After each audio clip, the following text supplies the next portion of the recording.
You get $1,000, Dad. My son mocked me, convinced he would inherit the $8 million his mother had left behind. I just waited in silence. When the lawyer turned to the next page, his face went pale. I was standing in front of the mahogany coffin when I felt my son's hand pushing me aside. It was not a gentle touch, the kind you would expect at a funeral. It was deliberate, calculated, strong enough to make me stumble in the worn dress shoes I had owned for 20 years. Move aside, Dad. You have played your part. Michael's voice cut through the murmur of condolences like a rusty razor. 67 years of life, 42 years of marriage. And this is how my only son treated me the day I buried Elizabeth. Right there in front of business executives in Italian suits, neighbors pretending not to see distant relatives who came more for the food than for the memories. I did not cry, not at that moment. I looked at the coffin where Elizabeth rested with that serene expression she never had in life, and I wondered if she knew if, from wherever she was, she could see the monster we had raised together, or rather the monster she had created, while I held together a home that never gave me credit. Tiffany, my daughter-in-law, was leaning against the back wall of the funeral home, in a black silk dress, neckline grazing the disrespectful for a memorial, service red acrylic nails like dried blood. She smiled when our eyes met. It was not a smile of comfort, it was a smile of victory. And in that exact moment, I understood. They had already divided everything. The inheritance, the properties, the cars, the bank accounts. Everything as if I were just an administrative hurdle to overcome. The room smelled of white lilies and hypocrisy. Those giant flowers Elizabeth hated, but that Michael insisted on ordering because they projected an image of success. 140 arrangements. I counted each one while people paraded with their empty condolences. Your wife was an exemplary woman. William, exemplary. That word chased me all my life. Exemplary in the kitchen. Exemplary raising our son. Exemplary staying silent when Elizabeth came home at 3 a.m, smelling of wine and expensive cologne. But at that funeral, while my son pushed me aside and my daughter-in-law smiled, exemplary became synonymous with invisible.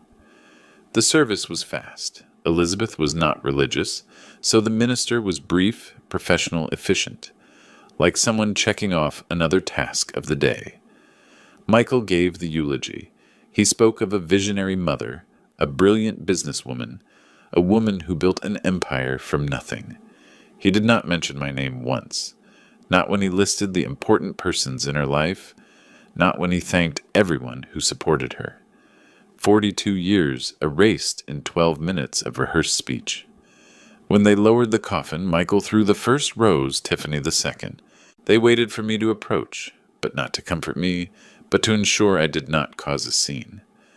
I walked slowly, feeling the weight of every gaze piercing my back. I threw a daisy. Elizabeth hated roses. At the exit of the cemetery, while people dispersed towards their imported cars, Michael caught up with me. He was accompanied by the family lawyer, Mr. Harrison. Harrison was a man with gray hair and thin glasses who always greeted me with a nod that seemed genuine. Dad, tomorrow at 10 sharp. The reading of the will is happening. Do not be late. It was not an invitation. It was a summons. I spent that night alone in the house I had shared with Elizabeth since Michael was 3 years old. A house too big for one person, full of rooms that accumulated memories, like dust. I sat in the living room armchair, the moss green velvet one I had bought at an antique shop in 1995, and let the silence swallow me. Was it worth it to be exemplary? If you want to know how a whole life of sacrifice can be erased in seconds, subscribe to the channel, because this story is just beginning, and what comes next will tear screams of indignation from your throat. Mr. Harrison's office was on the 12th floor of a mirrored building downtown, the kind that reflects the sky and makes you feel small just by looking at it. I arrived 15 minutes early, as I had done all my life. Punctuality was one of the few things my father taught me before dying. A man who respects himself makes no one wait. The receptionist, a young woman with hair too straight to be natural, offered me coffee. I accepted, but the cup shook so much in my hand that I had to leave it on the saucer. It was not fear, it was contained rage, the kind that ferments in the chest and rises up the throat like bile. Michael arrived 20 minutes late. He entered the office like someone invading conquered territory, broad shoulders occupying more space than necessary. Tiffany came behind him balancing on gold stilettos that clicked against the marble floor. She wore sunglasses inside the air-conditioned space as if she were still mourning or as if she wanted to hide her eyes from someone calculating every move. "Good morning, Dad." Michael's voice was mechanical, perfunctory, the kind you use with a bank teller. I did not answer. I just watched him as he threw himself onto the leather couch next to me, spreading his legs in a way that invaded my space. Tiffany sat on the other side, crossed her legs, and began scrolling on her phone. The glow of the screen illuminated her face in angles that made her look even more calculating. Mr. Harrison entered last, carrying a worn brown folder. He greeted me with a respectful nod. Then he looked at Michael with an expression I could not decipher at that moment. Today, looking back, I know exactly what it was. Pity mixed with contempt. "Well, let us begin." Mr. Harrison adjusted his glasses and opened the folder with slow, almost ceremonial movements. The last will and testament of Elizabeth Hernandez registered before a notary on March 15th of this year, 3 months before her passing. 3 months! Elizabeth knew she was dying. The pancreatic cancer had come fast, but not without warning, and in those last 3 months she had made decisions. Mr. Harrison cleared his throat and began to read. "I, Elizabeth Hernandez, in full use of my mental faculties, hereby declare as my last wishes." Michael was drumming his fingers on the table, an irritating and anxious rhythm, like someone waiting for a prize announcement. Tiffany lowered her phone and leaned forward, finally paying attention. "To my beloved husband, William, I leave the sum of $1,000 deposited in the checking account, as well as the residential property located on Oak Street." The world stopped. $1,000. Michael's laughter exploded like a gunshot in that glass-walled room, a loud and mocking laugh that made the receptionist outside lift her head. He hit the table with his hand so hard that the lawyer pen rolled to the floor. 1,000, 1,000. Michael turned to me, his eyes shining with that mixture of victory and cruelty that only an ungrateful son can have. Dad that does not even cover Tiffany manicure appointments. "What the hell did you do to Mom? Head for her to leave you this misery." Tiffany let out a sharp giggle, covered her mouth with her red-nailed hand, and whispered something in Michael's ear. He laughed again. Mr. Harrison remained impassive, the paper still in his hand, as if waiting for the circus to end. I felt every word of that laughter penetrate my skin like shards of glass. $1,000. 42 years of marriage, of washing clothes, of preparing dinners for investors who barely recognized me, of holding Elizabeth hand during the nights when she woke up sweating over debts that almost led us to bankruptcy twice. It was all worth $1,000. The house, at least. She had left the house. And as for the rest of the estate? Michael did not even wait for Mr. Harrison to finish. He snatched the paper from the lawyer's hands with a rough movement. "Let me see this. Mr. Harrison, please." The lawyer tried to recover the document, but my son was already reading aloud, emotion dripping from every syllable. "To my son, Michael, I leave the entirety of my commercial interests, stock holdings, commercial properties, financial investments, and vehicles for an estimated total estate value of $8 million. $8 million. Tiffany jumped and hugged Michael, screaming as if she had won the lottery. He lifted her off the floor, spinning with her in the middle of that mahogany and glass office. I remained seated, hands crossed over my synthetic leather briefcase, which I had carried for 8 years, watching my son celebrate as if I were not there, as if I had never existed. "Do you know what this means, my love?" Tiffany ran her hands over Michael's face, that shrill voice she used when she wanted something. We can buy that penthouse in Miami and change the car. I have always wanted a Mercedes convertible. You will have it." Michael kissed her neck right there in front of the lawyer and in front of me. "Everything you want, Princess. Everything." Mr. Harrison put away the papers slowly, meticulously, without looking at anyone. He closed the folder, adjusted his glasses, and finally raised his eyes to me. There was something in that look, a silent message I could not understand. "Mr. William, you will need to sign some documents to formalize the transfer of the house to your name. Can we schedule for next week?" Before I could answer, Michael interrupted. "Actually, counselor, about that house." He sat down again now with the posture of a businessman, someone used to making decisions. "How much is that property worth in the current market?" My stomach dropped. "It is a residence in a highly sought-after area, 5,000 square feet of land. I would say around $1.5 million. Mr. Harrison answered with a neutral voice. $1.5 million. Michael stroked his chin thoughtfully. Then he looked at me like someone evaluating an old object, needing to decide whether to keep or throw away. "Dad, do you not think it is a house too big for you? Alone at your age? What happens if something happens to you? Who is going to help you?" The concern in his voice was so fake it was offensive. "Michael is right, Dad." Tiffany approached. She touched my shoulder with those acrylic nails. I wanted to rip them off, one by one. "We could find you a smaller apartment, more practical, or maybe one of those communities for seniors. Some are really nice, you know, with nurses' activities. A nursing home." She was suggesting a nursing home. I looked at my son's face. I searched there for some trace of the boy I had rocked when he had colic. The one I taught to walk, to read, to tie his shoes. The boy who cried in my arms when the other kids at school excluded him. I searched for some spark of humanity.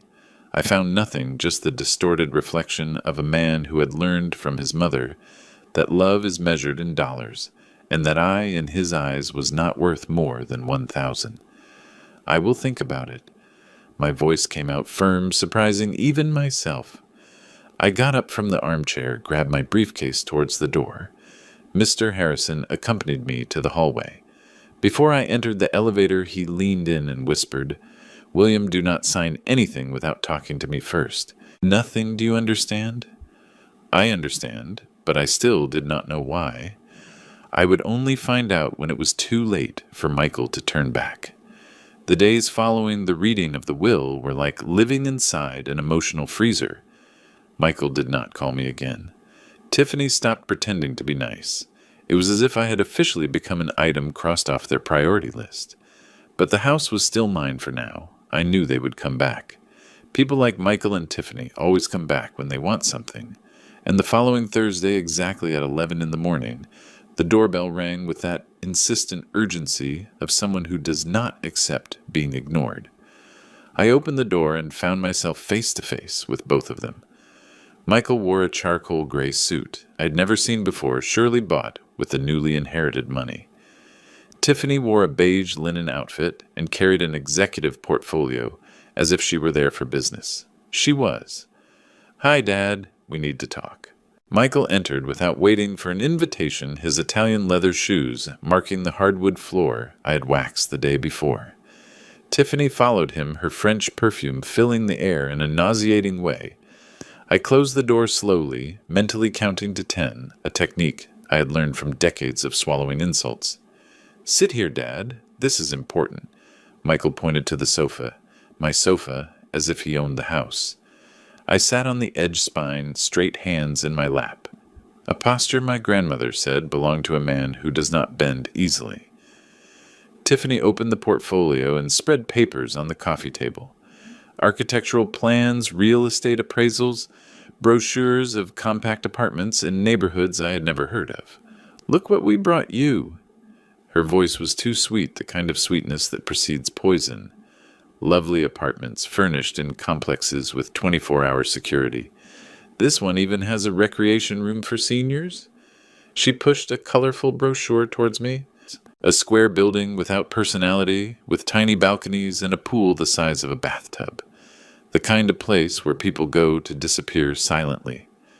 We are thinking of your well-being. Dad. Michael leaned forward, elbows on his knees. That posture of someone about to make a generous offer. You would be much more comfortable in a smaller place, without stairs, without a garden to take care of, without maintenance worries. And this house? I asked, although I already knew the answer. Well, Michael exchanged a quick look with Tiffany. We were thinking of selling. The market is hot. It is the perfect time. With $1.5 million in the pocket, of course. And if I do not want to sell? My voice came out calm, almost curious. Michael's smile faltered for a fraction of a second. Tiffany stopped browsing papers and looked at me with those calculating eyes. Dad, be reasonable. Her tone changed, became harder. You are 67 years old. You are alone. This house is huge, expensive to maintain. What happens if you fall? What happens if you get sick? Who is going to help you? I have neighbors. I have friends. Friends? Tiffany let out a dry giggle. Dad, with all due respect, most of your friends are already dead or in nursing homes. You need to be realistic. Every word was a polite slap. Michael sighed, ran his hand through his gelled hair, and changed strategy. He got up, began to walk around the living room, touching objects, as if he were taking inventory. He stopped in front of the rosewood sideboard that had belonged to my grandmother. These old things here. He knocked his knuckles against the dark wood, the sound resonating hollow. They are worth a fortune, you know. Authentic rosewood, probably 80 years old, $15,000. Easy money. My heart squeezed. That sideboard had belonged to Grandma Edith. It passed to my mother, then to me. I used to polish that wood every Sunday, conversing with the memories it kept. Technically, Dad. Michael turned to me, hands in his pockets. Everything inside this house belonged to Mom, and now belongs to me. The house is yours, but the contents, well, that is part of the estate. I felt the ground collapse under my feet. You cannot be serious. I am being practical. He shrugged, as if explaining basic math to a slow child. You do not need all these things, and I need to liquidate assets to invest in the business. Mom left the company, but working capital is tight. Tiffany got up. She ran her hand over the Austrian crystal chandelier in the dining room. This one here, for example, authentic crystal, 120 years old, should be worth about $2,000. We can sell it and buy you a modern lamp, much more practical. They were serious. They were going to empty my house, rip out every memory, every piece of history I had built. A team of appraisers is coming tomorrow. Michael was already heading to the door as if the matter was settled. They are going to catalog everything of value. Do not worry, Dad. We will not take your personal things, clothes, photos, that kind of stuff. You can keep those. How generous. Tiffany blew me a kiss in the air. That empty gesture people make when they want to seem affectionate without really touching the other person. Think carefully about the apartments, okay, Dad? We just want the best for you. And they left like that, leaving papers scattered on my table. The smell of expensive perfume in the air, and a black hole where a father heart should have been. I sat there in the silence heavy that settles after a storm. I looked at Grandma Edith sideboard the chandelier my mother had bought when she got married, the linen curtains she had sewn by hand 30 years ago. 42 years in that house. Every corner had a story. Every object was an anchor of memory. And my son wanted to liquidate everything, like clearance merchandise.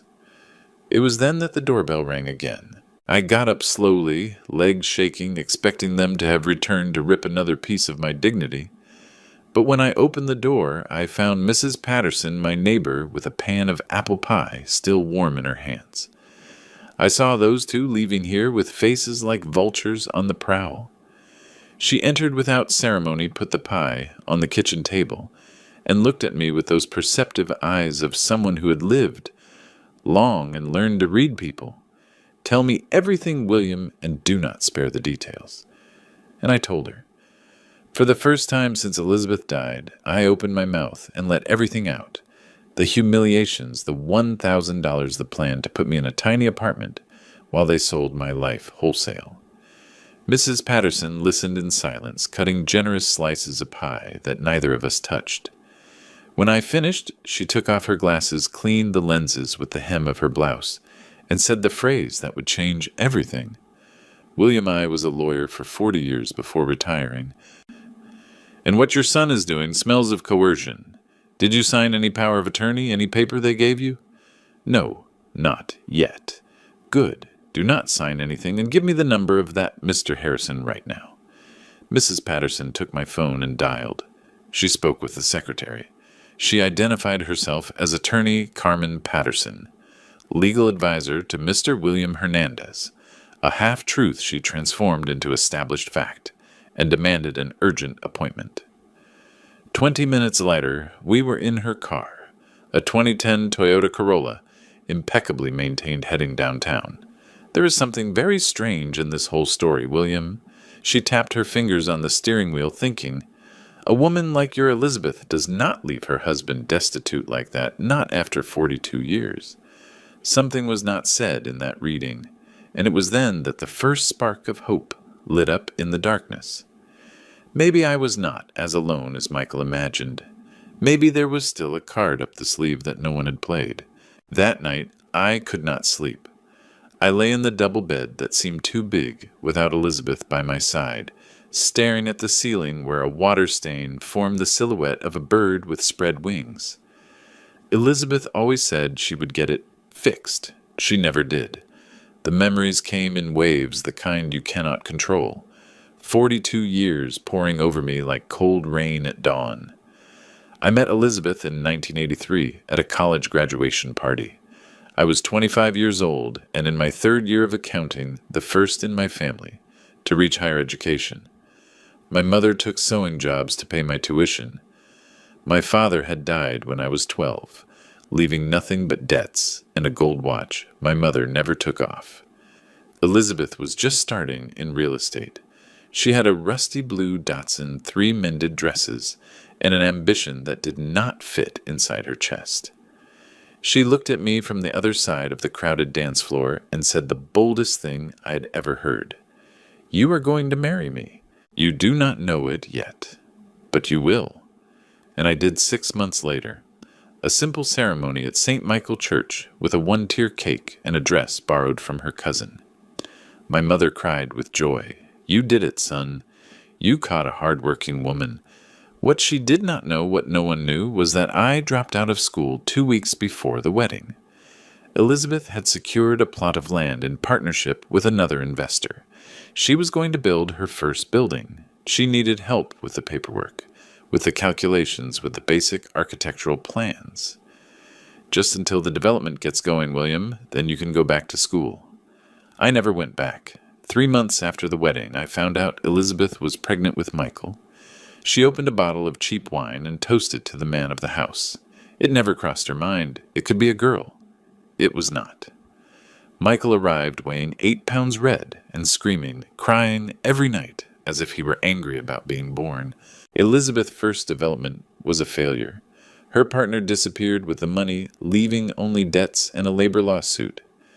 I remember sitting at the kitchen table with 3-month-old Michael in my arms, giving him a bottle, while watching my wife cry, sitting on the floor of the empty living room. We had sold the furniture to pay lawyers. I failed William. I am a failure. I could have agreed. I could have gone back to my mother house, asked for help, gone back to school.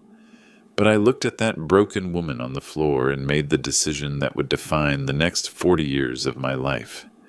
Get up. You did not fail. You stumbled. Now get up and try again. And she got up. With my support, with the money I had secretly saved, with my grandmother jewels, that I sold without telling anyone, we managed to pay the most urgent debts. Elizabeth started over, this time alone. Small plots, cheap houses, tight profits. I took charge of Michael. The house, the bills, the taxes. I made the spreadsheets by hand. I checked every invoice. I negotiated payment terms with suppliers using that soft voice that disarms men used to shouting. When Michael started school, I began to work for real. I got up at 5 in the morning to prepare meals. I dropped the boy at school at 7. I spent the day in the improvised office we had set up in the guest room. I picked up Michael at 5 in the afternoon. I made dinner, helped with homework, put him to bed. And when I finally lay down, Elizabeth came home smelling of beer and exhaustion, wanting to talk about projects. I slept well maybe 10 times in those first 10 years. The first big turning point came in 1995. Elizabeth secured financing to build an 8-story building. It would be the biggest development until then. But halfway through construction, the contractor declared bankruptcy. Half the building finished, half the buyers wanting to back out. The bank threatening to foreclose. I remember sitting at that same kitchen table, 12-year-old Michael, playing video games in his room when Elizabeth said, "It is over, William. I'm going to have to file for bankruptcy." I was 37 years old, my hair starting to gray hands dry from washing dishes and doing laundry. No degree, no career, no money of my own. Just a ring on the finger and a son who already started looking at me with the same disdain I saw in his mother eyes. But I did not let Elizabeth give up. I called every individual buyer, 32 calls. I explained the situation. I promised we would finish. I asked for just 6 months more. 28 agreed, 4 backed out. But we found new buyers. I went to the bank alone. I used the house as collateral without telling Elizabeth. I got an extension and an additional loan. That building was delivered late, tight, with sleepless nights, but it was delivered. And the profit, $300,000 back then, a fortune, allowed Elizabeth to finally take off. She thanked me that night. She took me to dinner at an expensive restaurant. She took my hand over the table and said, "You are the foundation of everything, William. Without you, I am nothing." I believed her like a fool in love. I believed her. But Michael was listening. He was 12 years old, and he heard his mother say that. And do you know what he said on the way home? "Mom exaggerated, right, Dad? You just stay at home. She is the one who really works." Elizabeth laughed, ruffled the boy hair, and said, "Smart boy." She did not defend me. She did not correct him. She just laughed. And it was there in that car, returning home from the restaurant, that I understood. It did not matter how much I did. It did not matter how much I gave. I would always be invisible. The man in the background, the one who holds things up but does not shine. The following years were an escalation. Elizabeth built more buildings, bought more land, opened a real estate development company. Money began to flow, and the more it arrived, the less she was at home. Meetings, business dinners, trips to conferences. I stayed taking care of Michael, who became more arrogant by the day, taking care of a house that grew bigger and emptier, taking care of a loneliness that no expensive furniture could fill. When Michael turned 18, he announced he would study business administration. Elizabeth celebrated, already planning for her son to take the reins of the company. When I suggested he try architecture, my unrealized dream, Michael looked at me with pity. "Architecture is for artistic types, Dad. Real men do business." And Elizabeth agreed with a nod. My son graduated, joined his mother company, met Tiffany at a graduation party.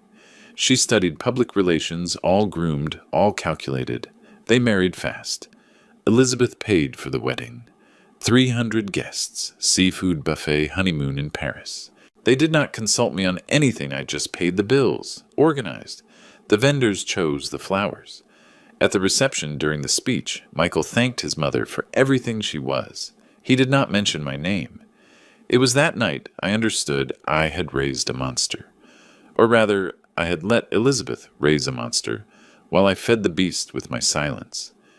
And now, 42 years later, lying in that empty bed, looking at the bird in the water stain on the ceiling, I ask myself, what is a dedicated life worth? $1,000, according to the will. But something told me that Elizabeth, in the end, had seen the mistake. 3 months before dying, she had seen who her son really was, and she had done something about it. I just needed to find out what. The team of appraisers arrived Tuesday morning exactly at 9. 3 men in white coats and clipboards, accompanied by Michael and Tiffany, who entered my house like polite invaders. I was drinking coffee in the kitchen when I heard a key turning in the lock. My key, the one I had given Michael years ago for emergencies. He had never used it until now, and now he used it without even ringing the doorbell. "Good morning, Dad." His voice echoed down the hall with that fake cheerfulness of a door-to-door salesman. I brought the appraisers I told you about. It was not a visit. It was a territorial invasion. I got up slowly from the table, smoothing the apron I had used since the 90s. Faded blue plaid, with a patch on the pocket I had sewn myself. I walked to the living room and found the three men already measuring walls, photographing furniture, writing down numbers I could not understand. Solid mahogany original hardware, Louis XV style. One of them, the oldest with a gray mustache, spoke while running his hand over the display cabinet that had belonged to my great-grandmother. Excellent condition. The antique market is paying well for pieces like this. Tiffany was sitting on my sofa, scrolling on her phone, legs crossed, as if she owned the house. She wore a velvet outfit, the kind that costs more than my entire pension from when I helped Elizabeth. "Dad, you do not mind if I grab a juice from the fridge, right?" She did not wait for an answer. She got up and went straight to the kitchen, opening cabinets, rummaging as if looking for something beyond juice. Michael pulled me to the corner of the living room, away from the appraisers. "Dad, stay calm. They are just cataloging. We are not taking anything today." The tone was condescending, the kind you use with a stubborn child. "But you need to understand. Mom left me the estate. These furniture, these old things are part of the estate. These furniture belong to my family." My voice came out firmer than I expected. The sideboard was Grandma Edith. The cabinet was great, Grandma Clara the chandelier. "And Mom paid for the remodeling of this house when we got married," Michael interrupted. "Technically, everything here was acquired during the marriage, which means community property. And since she was the provider, he left the phrase hanging as if the rest was too obvious to explain. Provider. That word again, as if 42 years holding things up did not count as providing. The appraiser with the mustache approached, holding the rosewood sideboard with almost religious reverence. "Sir, this piece here is rare. American rosewood, probably from the 40s. Original hardware brass handles. It is valued at least $4,000 in specialized auctions." $4,000. Grandma Edith had received that sideboard as a wedding gift. My mother kept hand-embroidered linen napkins inside. I kept family photographs in a secret drawer only I knew about. "Excellent."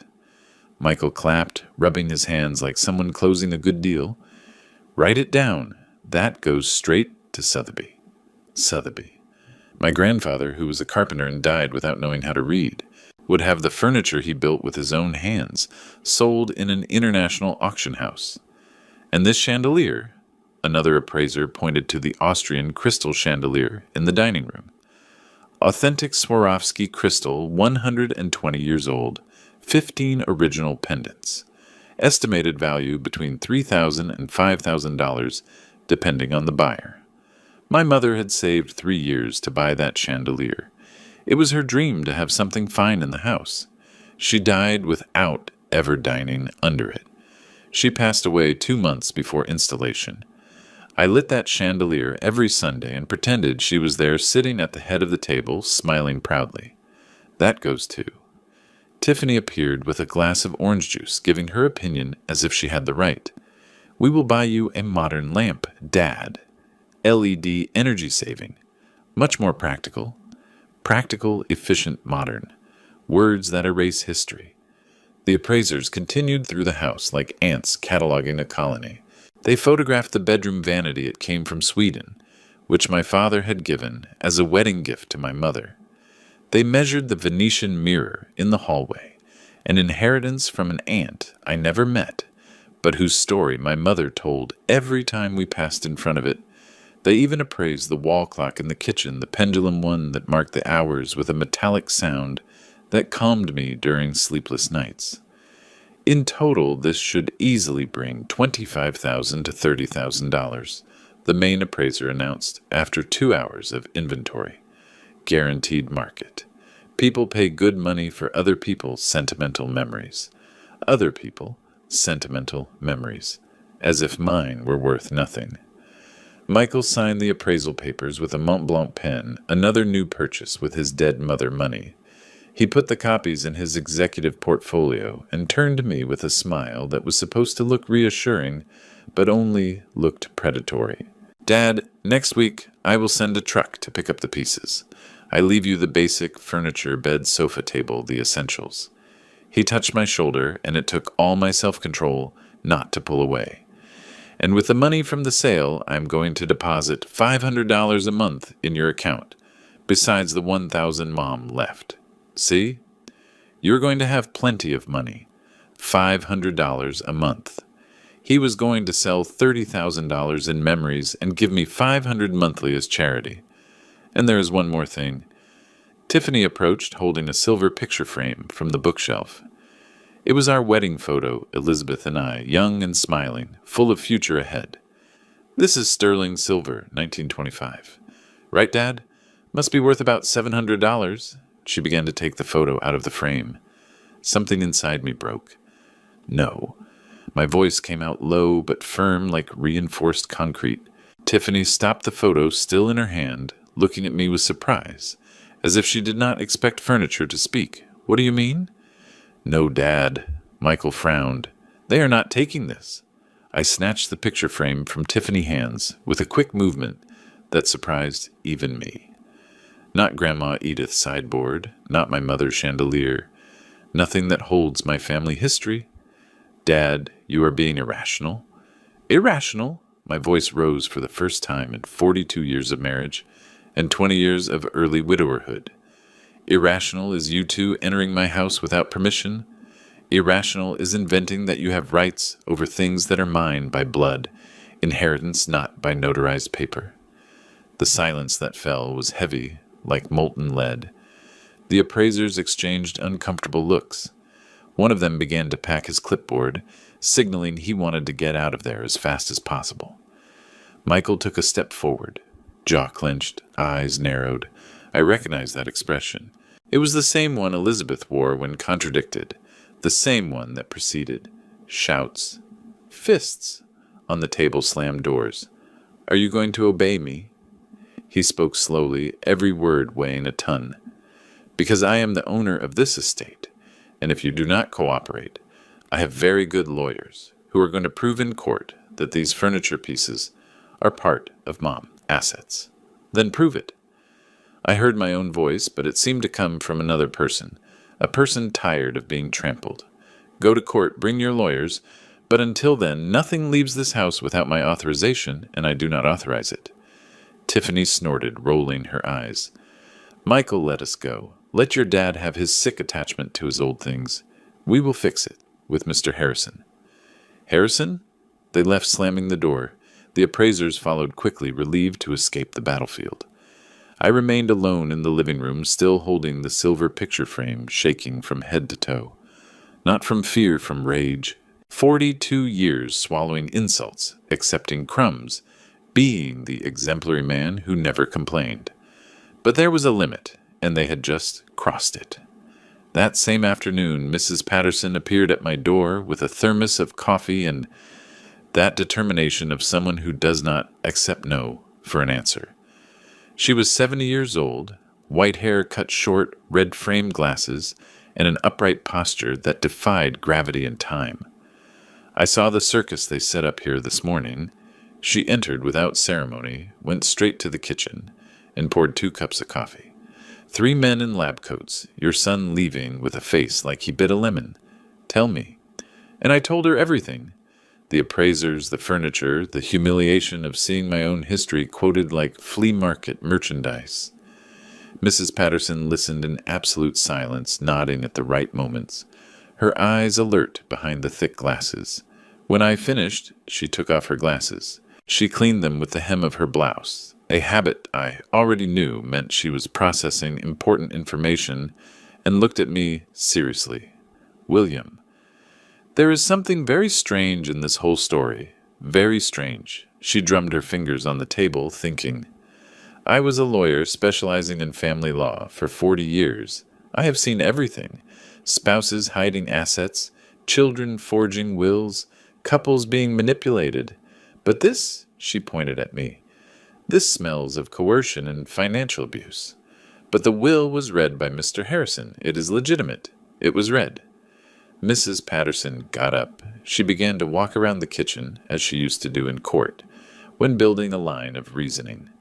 I did not say it was read completely. What do you mean? Tell me something. Was your wife the type of woman who would leave her husband of 42 years destitute like that? I thought of Elizabeth. She was many things. Absent a workaholic, sometimes insensitive, but completely unfair? No. She knew how much I had sacrificed. She had said it that night after I saved the development. You are the foundation of everything. No, I answered, my voice coming out firmer. She was not. Then why would she leave you only $1,000? Mrs. Patterson hit the table, making the cups clatter. It makes no sense. Unless? Unless what? Unless there is something else in that will? A conditional clause, a second page, an addendum that Mr. Harrison did not read in front of your son. My heart raced. The phrase the lawyer had said in the hallway came back to my mind like lightning. Do not sign anything without talking to me first. Nothing. He told me not to sign anything. I murmured more to myself than to Mrs. Patterson. Who said? Mr. Harrison. After the reading of the will, he pulled me aside in the hallway and told me not to sign anything without talking to him first. Mrs. Patterson clapped once loud, like someone who had just solved a puzzle. There it is. I knew it. She took my hand with that surprising strength of someone who spent a life closing deals and unmasking lies. William, that man knows something you do not know, and neither does your son. That is why the insistence on making you sign papers, sell the house, put you in an apartment. They want to neutralize you before you find out. Find out what? That we will only know by talking to Mr. Harrison. Now. Mrs. Patterson was already picking up the phone. I tried to protest to say it was late, that we could wait until tomorrow. But Mrs. Patterson was not a woman who waited when she smelled injustice. She called the office, identified herself as Attorney Carmen Patterson, legal advisor to Mr. William Hernandez, a half-truth she transformed into established fact, and demanded an urgent meeting. 20 minutes later, we were in her car, heading downtown. Mr. Harrison's office was empty at that hour, almost 6 in the evening. The receptionist had already left, but he was waiting for us personally, at the door jacket thrown over his shoulder. Tie loosened the face of someone who had spent all day in exhausting hearings. Mr. William. He shook my hand with both of his, a gesture that conveyed urgency and concern. I hoped you would come. Please come in. He greeted Mrs. Patterson with the respect of someone recognizing a colleague. He took us to the conference room, closed the door carefully, and before sitting down verified that the windows were well closed, as if he were about to reveal a state secret. Mr. William, I'm going to be direct because we have no time to lose. Mr. Harrison opened a locked drawer from which he took a folder, sealed with a notary stamp. Your wife came to see me 3 months before passing away. She discovered something about your son, something serious. The air left my lungs. What did she discover? Mr. Harrison opened the folder with precise movements. Inside were documents, bank statements, copies of contracts, and my God, photographs. Michael has been embezzling money from the company for at least 5 years. He spread the documents on the table like a detective presenting evidence of a crime. Fake contracts with phantom suppliers, altered invoices, transfers to shell accounts. He diverted approximately $4 million. $4 million. Mrs. Patterson picked up one of the statements, ran her finger down the line of numbers, whistled softly. This is criminal speculation document. Forgery money laundering. Exactly. Mr. Harrison took off his glasses, rubbed his tired eyes. Elizabeth was devastated when she found out. She hired an independent auditor and confirmed everything. She thought about reporting him to the police, but she could not. It was her son, her only son. So what did she do? My voice came out shaky. She changed the will. Mr. Harrison took a sealed envelope from the folder. My name was written on the front with Elizabeth's shaky handwriting. The writing that had worsened in her last months, but not a simple will. She created a conditional clause. Smart, Very smart. Mrs. Patterson leaned forward, smelling the legal strategy. What kind of clause? A behavior clause. Mr. Harrison opened the envelope, revealing 2 typed pages. In the first reading, I only read the first page, the one that left $1,000 to Mr. William, and the rest to Michael. But there is a second page, a page that can only be read if certain conditions are met. What conditions? I asked, barely able to breathe. The clause says the following. If my son Michael demonstrates within 30 days following my death undignified, disrespectful, or abusive behavior towards his father William, as documented by the testimony of the executor of the will, the entire inheritance I leave him shall revert completely to him, allocating it to my son. In this case, only the symbolic sum of $1,000, the same amount I initially assigned to his father. The silence that fell over that room was so heavy I could hear my own heart beating out of rhythm. Elizabeth did this. I could barely form the words. She did it, and she named me executor of the will, with powers to document Michael behavior during this 30-day period. Cameras, recordings, witnesses, everything is valid. Mr. Harrison slid a small device across the table, a digital recorder. Your mother asked me to install security cameras in the house months ago connected to my server. The reading of the will where he mocked you. Today, meeting with the appraisers who invaded your house. Mrs. Patterson picked up the recorder, her eyes shining with that satisfaction of a lawyer who had just found the definitive evidence. How many days have passed? 23. Mr. Harrison looked at me with intensity. 7 days remaining. William, 7 days to document your son character. He gathered the documents, and from what I have seen so far, he closed the folder with a definitive gesture. I think we already have more than enough material. I looked at that folder. Inside was a redemption, the proof that I was not invisible, that my sacrifice had not been in vain, that Elizabeth, in the end, had seen the truth. But there was also my son's sentence, and as much as he deserved it, as much as he had humiliated and disrespected me, he was still my son, and that hurt more than any inheritance could heal. Mrs. Patterson made chamomile tea when we returned home. She said it was to calm the nerves, but I think it was more to have something concrete to do while I processed the bomb that had just exploded in my life. I sat in the same kitchen chair where I had drunk coffee 1,000 mornings in a row, where I had helped Michael with homework, where I had cried hidden when Elizabeth forgot my birthday. And now I discovered that in the end she had tried to fix everything, or destroy everything depending on the angle. You need to understand something, William. Mrs. Patterson put the hot cup between my hands. Elizabeth did not do this out of cruelty. She did it for justice. And more importantly, she gave you the power of choice. What choice? To leave my son in poverty. $1,000 is not poverty. It is a choice. She pulled her chair closer to mine. She held my face with both hands, forcing me to look at her. Listen carefully to what I'm going to tell you, because it is important. You are not destroying your son. He destroyed himself when he chose to steal from his mother, humiliate his father, and think he would get away with it. But he is my son, and you are his father, not his doormat. Being a father is not accepting abuse. Being a father is not allowing your son to become a monster without consequences. Sometimes, the greatest proof of love is letting someone fall so they learn to get up alone. I drank the tea in silence, feeling the hot liquid descend and warm the frozen void that had settled in my chest. Mrs. Patterson was right. I knew it. But knowing did not make the decision less painful. Mr. Harrison said 7 days remain. I spoke more to myself. 7 days until the clause activates. What happens if they find out? They will not find out. Mrs. Patterson crossed her arms.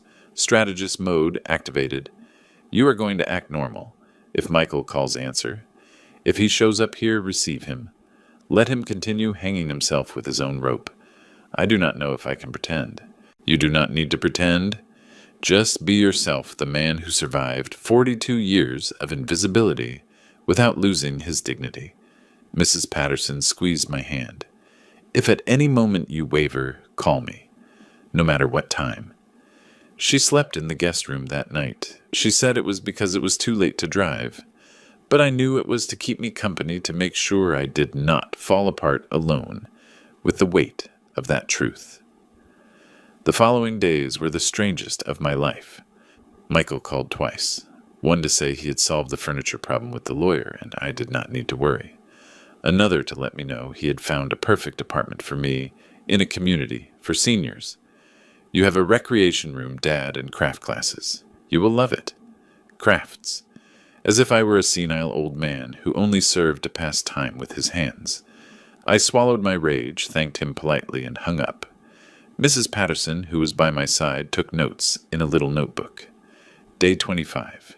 Son attempts to coerce father to accept unwanted apartment. On Thursday, Tiffany showed up without warning. She brought brochures of retirement homes, sorry luxury residences for seniors, and a smile as fake as her gel nails. Dad, look how pretty. Heated pool, 24-hour nurse's cable TV room. She spread the brochures on the table like someone presenting resort options. And best of all, Michael already paid the first month you can move next week. I'm not going anywhere, Tiffany. I kept my voice calm but firm.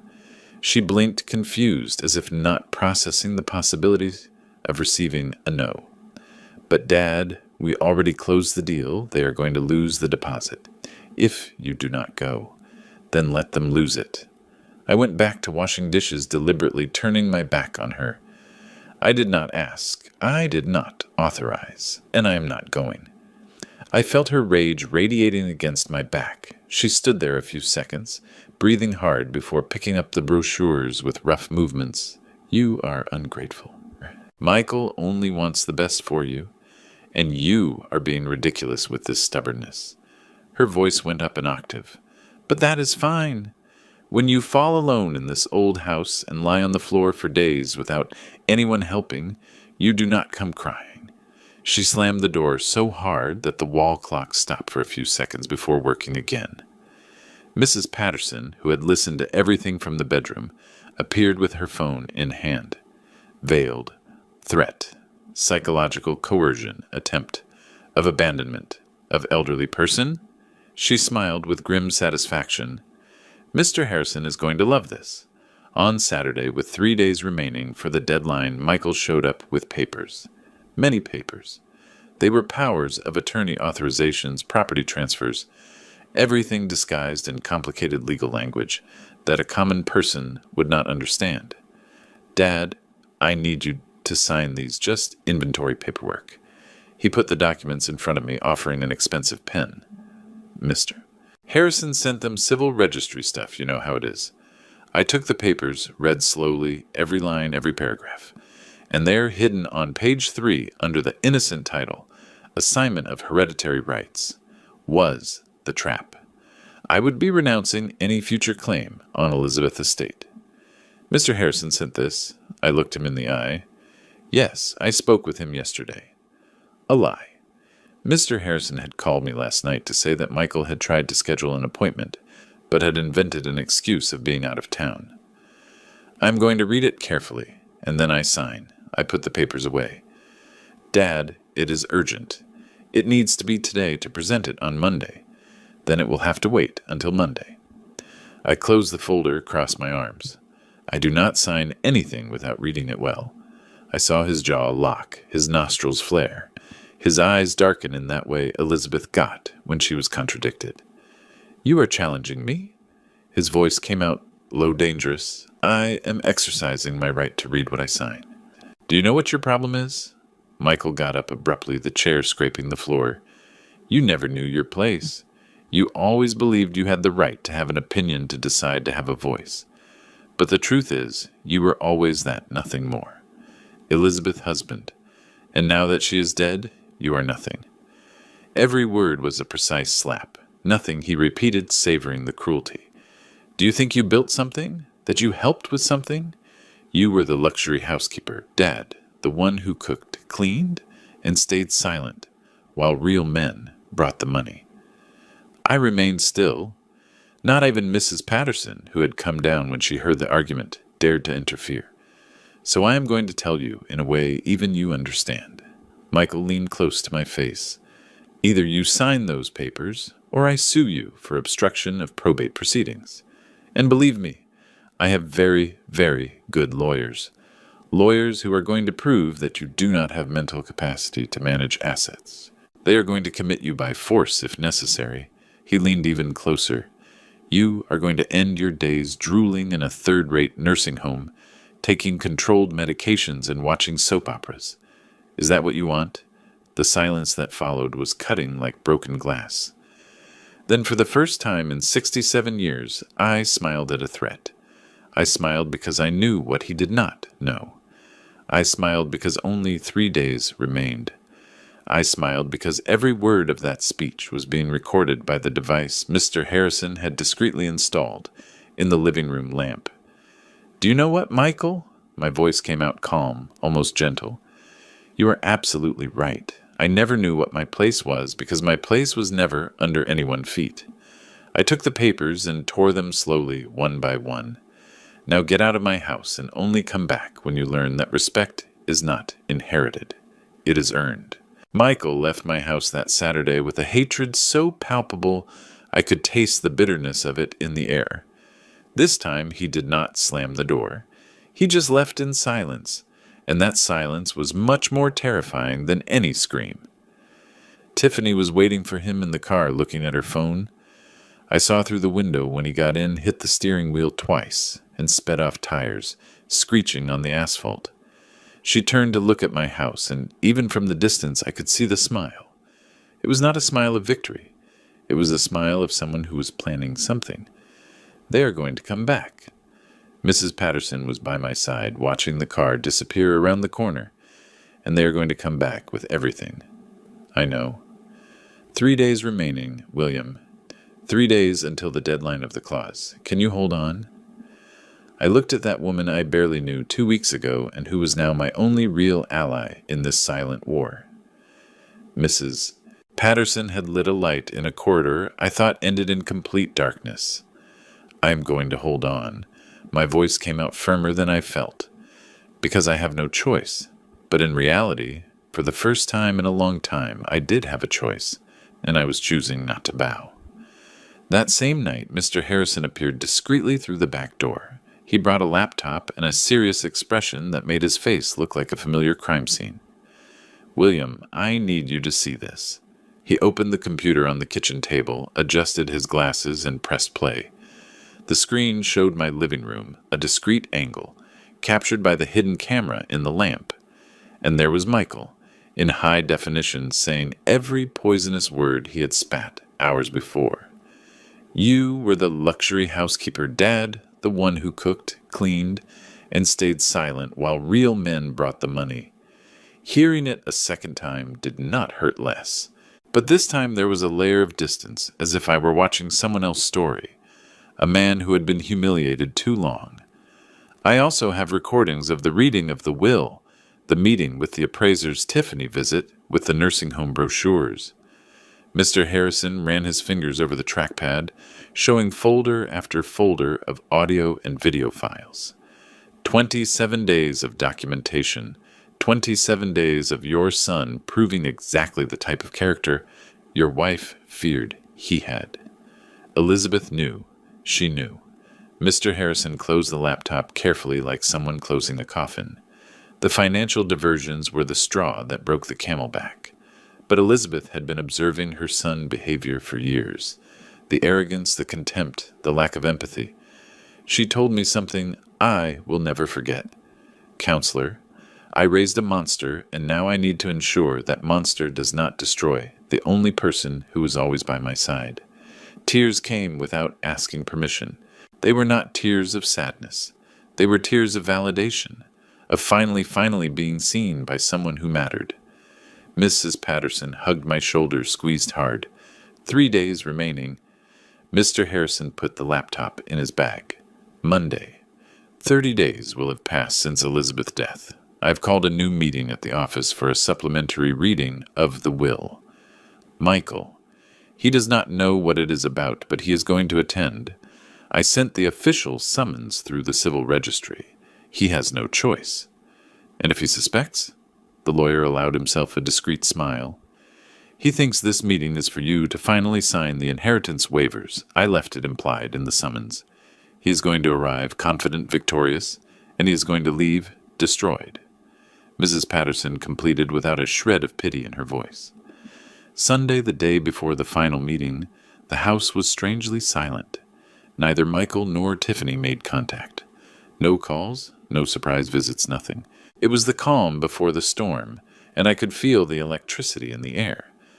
I spent the day organizing the house, not because I needed to. The house was spotless, but because I needed to do something with my hands to not go crazy with anxiety. I was polishing Grandma Edith's sideboard for the third time when I realized I was not just cleaning wood, I was saying goodbye. Because regardless of what happened tomorrow, nothing would ever be the same again. Either I would lose my son definitely, or he would learn a lesson so hard that maybe he would never forgive me for applying it, which could be worse. The conference room was exactly as I remembered it. Varnished mahogany table leather chairs, large windows showing the city down there, small, distant, oblivious to the drama that was about to unfold inside. Michael threw himself into a chair with that posture of master of the universe, legs open, arms extended over the back of the chair next to him. Tiffany sat next to him, crossed her legs, and began scrolling on her phone, as if this was just another boring meeting she attended out of obligation. Mrs. Patterson positioned herself strategically by my side.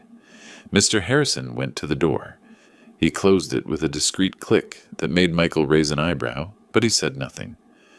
Then he returned to his chair, opened that same worn brown folder, and adjusted his glasses with meticulous movements. Well, Michael slapped his thighs.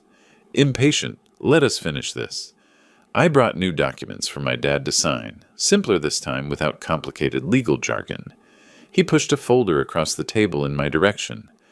Actually, Mr. Michael, we are not going to need those documents.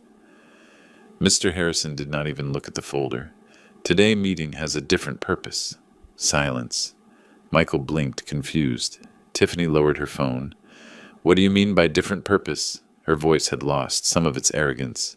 We are here for the supplementary reading of your mother will. Mr. Harrison opened the folder. He took out the same envelope I had seen days ago. There was a second page that was not read in the first meeting. For legal and contractual reasons, it could only be revealed after 30 full days had passed since her passing. I saw the color drain from Michael's face. Not completely, not yet, but enough for him to know something was wrong. Second page. What is this about? He leaned forward, trying to look merely curious. But I saw the tension in his shoulders. Why was I not supposed to know? Mr. Harrison responded with that professional calm of someone who had seen many storms.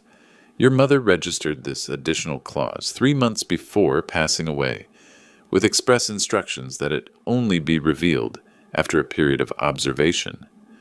Observation of what? Tiffany had leaned forward too, her acrylic nails tapping nervously on the table.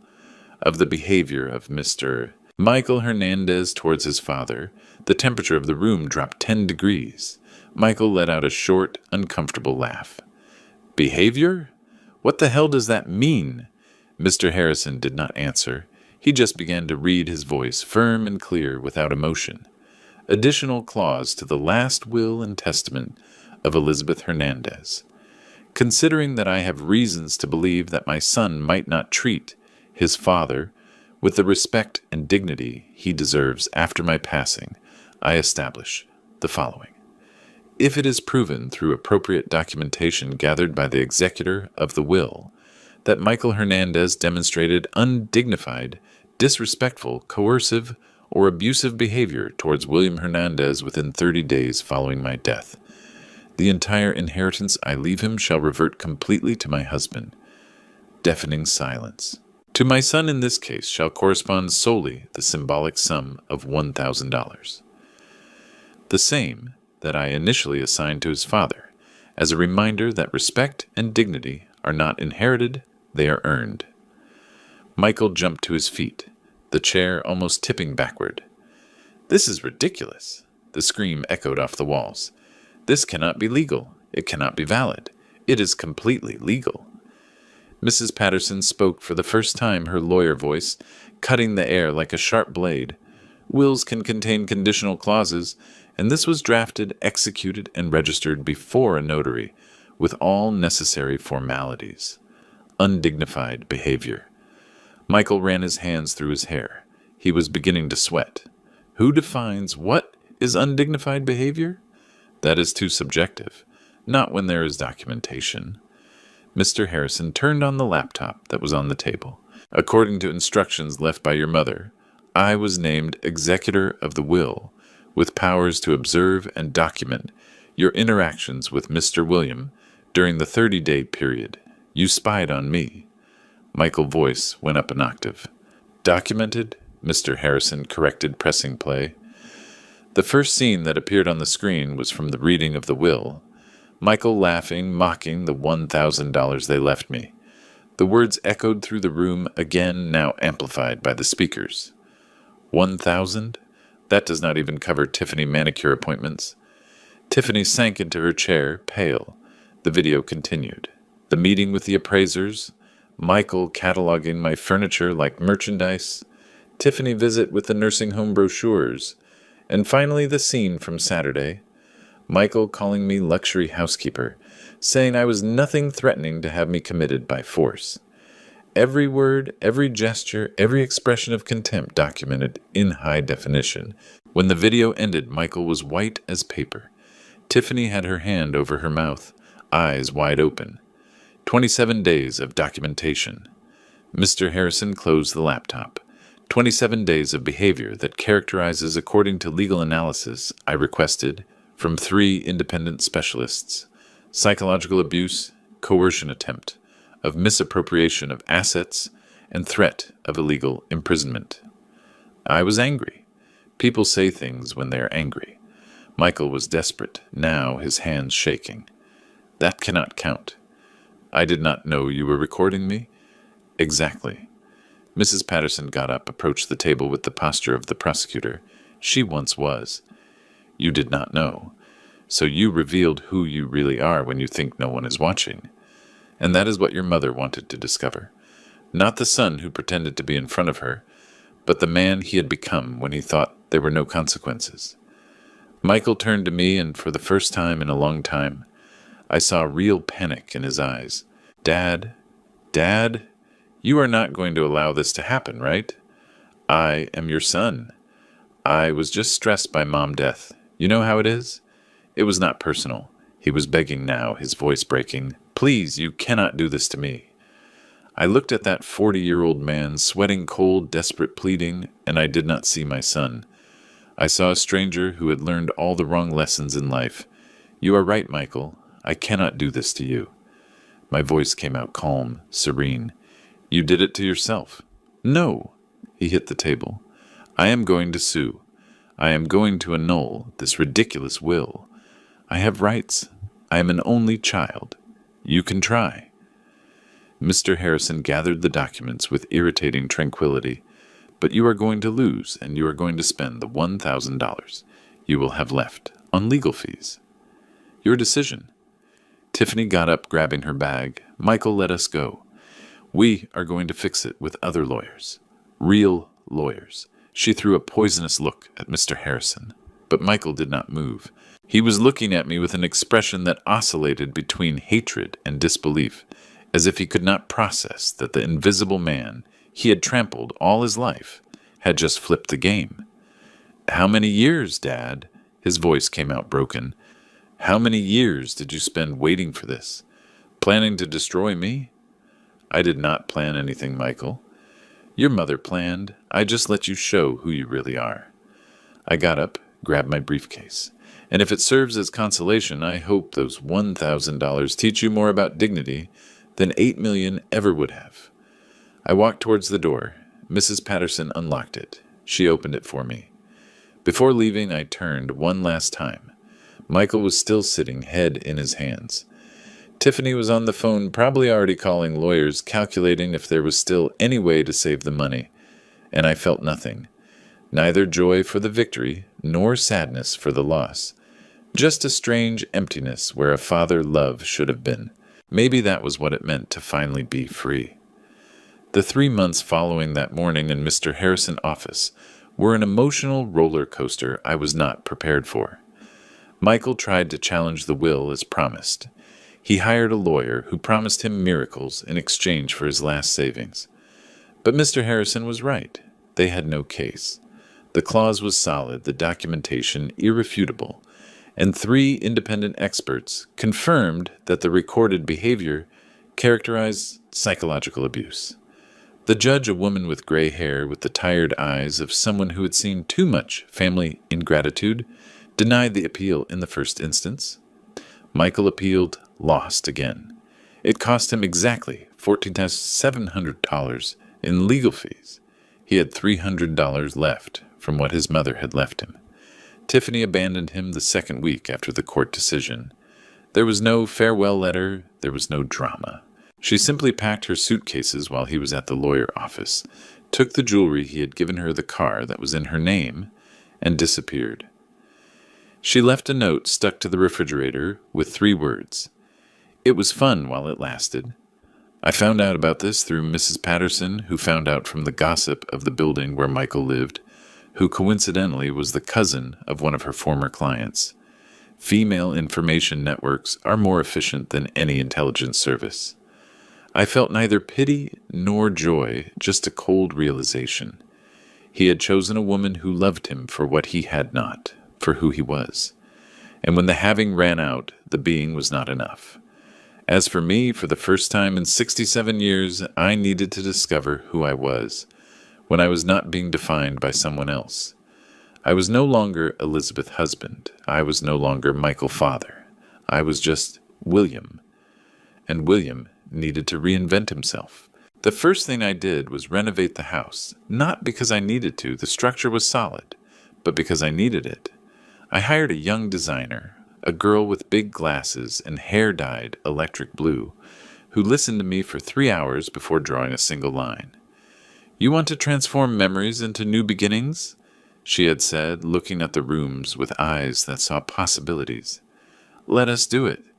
We painted the walls, no more beige and white, the colors Elizabeth preferred, because they were neutral and increased property value. I chose cobalt blue for the living room, a deep blue that reminded me of the ocean I had never seen up close. Gold for the trim frames, doorknobs, baseboards. The designer suggested they made all the difference.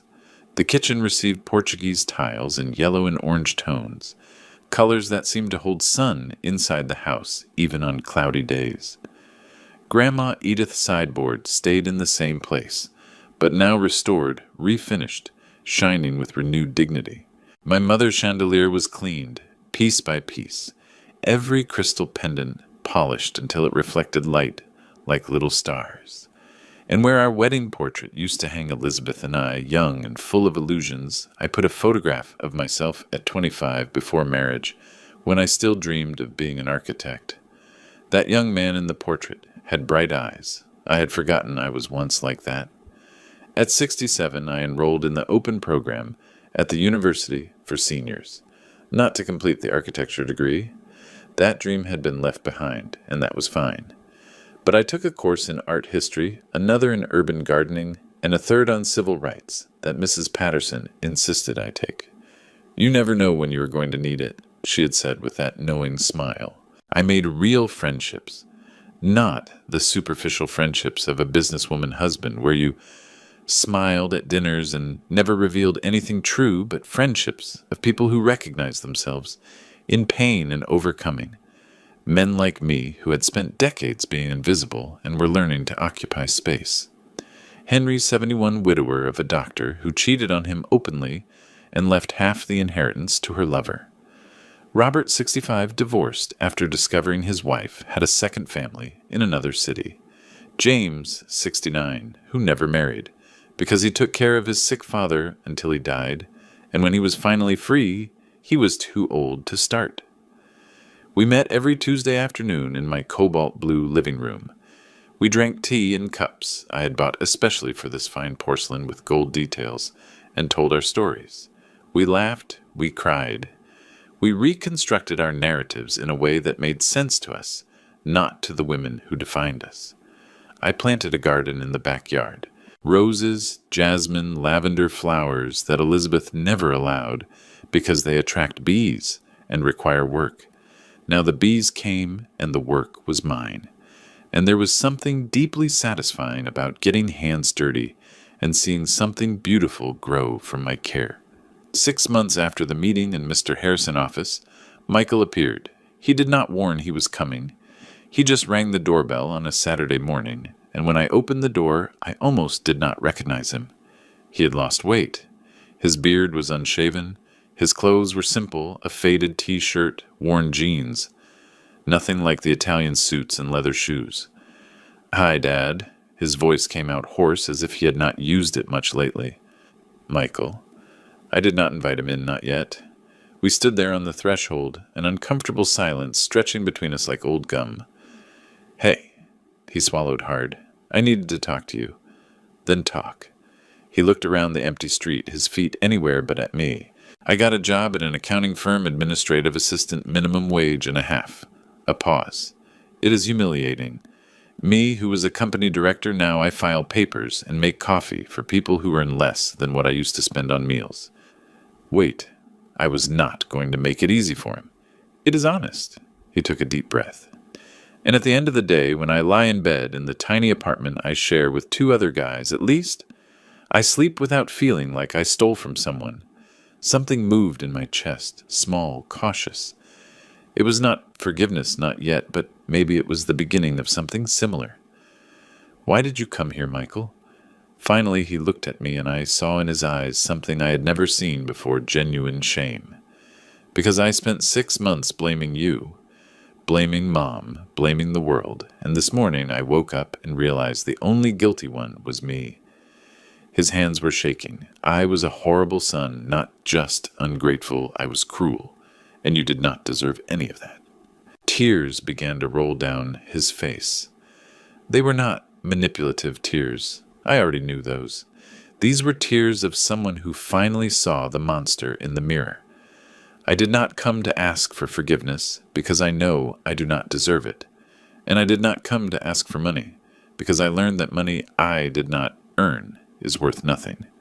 He wiped his face with the back of his hand. "I came to say I understood.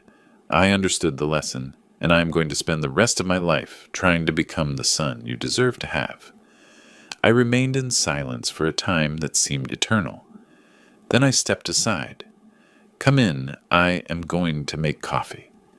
It was not complete forgiveness. It was not immediate reconciliation, but it was a door opening slowly, cautiously. Because in the end I discovered that justice is not about revenge, it is about restoration. And sometimes restoring means giving someone the chance to rebuild who they are, even if it hurts, even if it is scary, even if you are never father and son like before, because that before was broken from the start. 2 years have passed since that morning when Michael appeared at my door. 2 years that taught me that rebuilding bridges is slow, delicate work that requires patience from both sides. Michael did not become the perfect son of fairy tales. He did not move back in with me. He does not call every day. He does not pretend that years of cruelty can be erased with some apologies. But he shows up once a week sometimes. 2, always bringing something simple. Bread from the bakery. I like flowers from the market.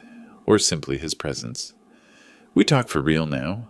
Not those superficial conversations of how are you followed by fine, but real conversations, where he tells me about work. They promoted him to financial analyst.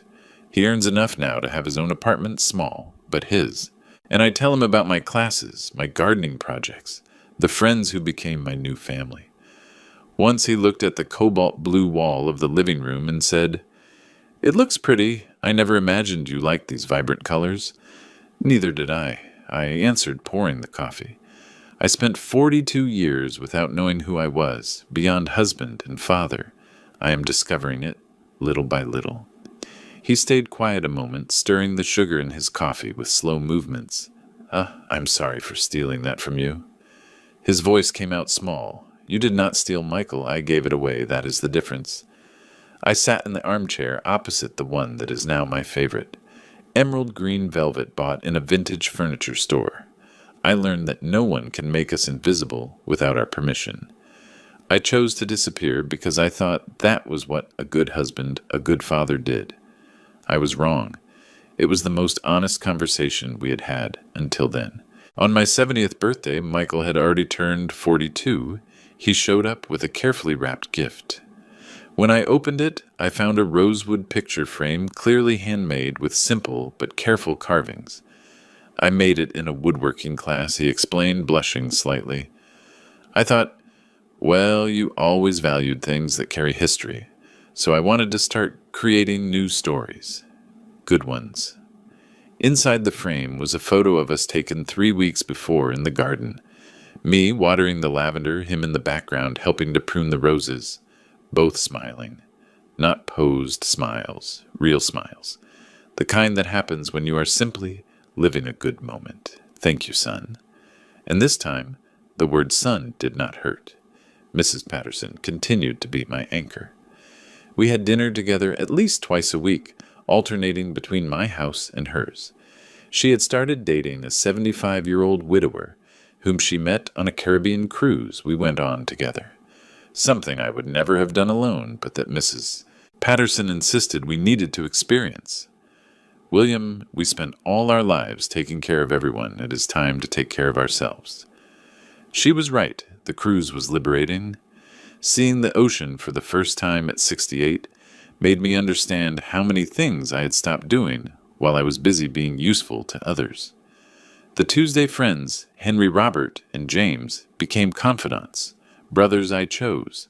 Henry had opened a small woodworking shop with the inheritance he won in court. Robert had returned to painting something he abandoned in his 20s, when his wife said art did not pay the bills. James had adopted 3 cats and was finally taking the trip through Europe he had always dreamed of. We were all blooming at an age when society says we should be withering. Mr. Harrison also became a friend. I discovered he was a widower, had lost his wife to the same cancer that took Elizabeth. We understood each other in a silent way, as people who have survived deep losses can understand. One afternoon, drinking coffee, he told me that Elizabeth had cried the day she discovered Michael embezzlement. She blamed herself, saying she had raised a son who valued money more than character because she, herself, had spent her life chasing money. The clause in the will was not revenge, William. It was a mother's last attempt to save her son, to shake him hard enough to wake him up. Did it work? I said, thinking of the Michael of today, different from the arrogant man who pushed me at the funeral. It hurt, but it worked. If this story touched something in you, if you recognized in William the silent strength that many of us do not know we have, leave your comment below. Tell me where you are watching us from. And more importantly, what lesson did you take from this story? Because in the end, this is not just William's story. It is the story of every man who was called just. Just a housekeeper, just a father, just a husband. And one day discovered there is no just when you talk about a man who chooses not to disappear anymore. Like this video, if you believe it is never too late to start over. Subscribe to Grandpa Advice for more stories of real men facing real challenges and finding strength they did not know they had. And remember, respect is not inherited, it is earned. But dignity, you already have it, you just need to remember it.